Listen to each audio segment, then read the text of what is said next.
Welcome to my channel জ্যোতির্ময়ী গল্প Facebook, জ্যোতির্ময়ী গল্প YouTube. হ্যাঁ বন্ধুরা, চলে আসলাম আজকে সকাল সকাল রান্নার রেসিপি নিয়ে। আজকে আমি রান্না করব কি বলো তো, আজকে আমি নিয়েছি ট্যাংরা মাছ। ট্যাংরা মাছটাকে কেটে এই যে ঝোলে বসিয়ে দিয়েছি। তোমাদের গল্প করতে করতে আমি আরও এর আগে দুখানা ভিডিও দিয়েছি। আমার একটা ভিডিও করতে গেলে 3বার করতে হয়, বুঝেছো। যাই হোক, এর ভিতরে দিয়েছি ট্যাংরা মাছটাকে ভেজে রেখেছি। রেখে এই দেখো ট্যাংরা মাছ কীভাবে রেসিপিটা করলাম বলি তোমাদের। ট্যাংরা মাছটাকে লবণ হলুদ মাখিয়ে ভাজলাম, ভেজে রেখে দিলাম। তারপরে বেগুন আলুটাকে আমি সব তরকারিতে ফোড়ন দিয়ে সিদ্ধ করি, তা আলুটাকে সিদ্ধ করলাম। আর কী করলাম, বেগুনটাকে একটু গরম জলের ভিতরে রেখে দিলাম। বেগুন তো সিদ্ধ করা যায় না। দেখো বিড়ালের মাছ, ও মাছ খাওয়ার জন্য বসে আছে আমার পশুটা। আয় আয়, একটু মাছ দিলে আমার সন্তুষ্ট, পেয়েছিস। এবার আলু সিদ্ধ করে সেই জলের ভিতরে বেগুনটা দিয়ে 10 মিনিট রেখেছিলাম। তারপরে আমি কড়াইতে ভালো করে ট্যাংরা মাছটাকে একটু ভালো করে ভাজতে হয়। ট্যাংরা মাছটাকে ভালো করে ভেজে তুলে রাখলাম। রেখে বেগুনটাকে ওই তেলে বেগুনটাকে ভাজলাম, ভেজে বেগুনটাকে রেখে দিলাম। রেখে তারপরে তোমার কড়াইতে কালো জিরে আর সাদা জিরে ফোড়ন দিলাম। ফোড়ন দিয়ে সঙ্গে কাঁচা লঙ্কা ফোড়ন দিলাম। দিয়ে তোমার আলুটা দিলাম। আলুটা দিয়ে ভালো ভাজলাম। তার আগে একটা টমেটো কেটে দিয়েছিলাম। টমেটোটা একটু ভালো করে তেলের ভিতরে ভাজলাম।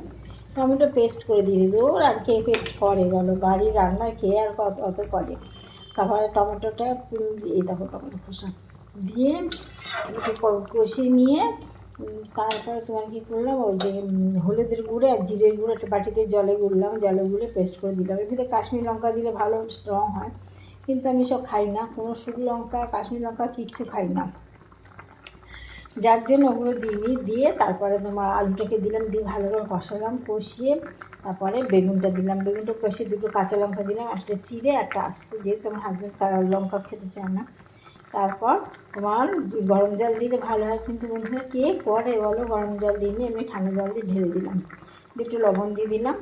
দিয়ে এটাকে ঢাকা ছিল, ঢেকে রেখে দিয়েছিলাম। যখনই ঝোলটা ফুটে উঠলো তখনই আমি মাছগুলো দিয়ে দিলাম। দিয়ে দেখো, এই মাছ ট্যাংরা মাছটা যেহেতু শক্ত মাছ, সেই জন্য একটু বেশি ফোটাতে হয়। এই দেখো ঢেকে দিলাম, একটু হতে থাকুক। আর এদিকে আর কী রান্না করেছি দেখাই। এই দেখো কুমড়োটাকে চাক করে একটু লবণ হলুদ বেদানা চিনি মাখিয়ে কুমড়োটাকে ভাজা করেছি। এই কুমড়ো ভাজাটা খেতে আমি খুব ভালোবাসি, জানো, আমার খুব ভালো লাগে এই কুমড়ো ভাজা। সঙ্গে লঙ্কা ভাজা আছে, কাঁচা লঙ্কা, সব আমারই কাঁচা লঙ্কার কারবার।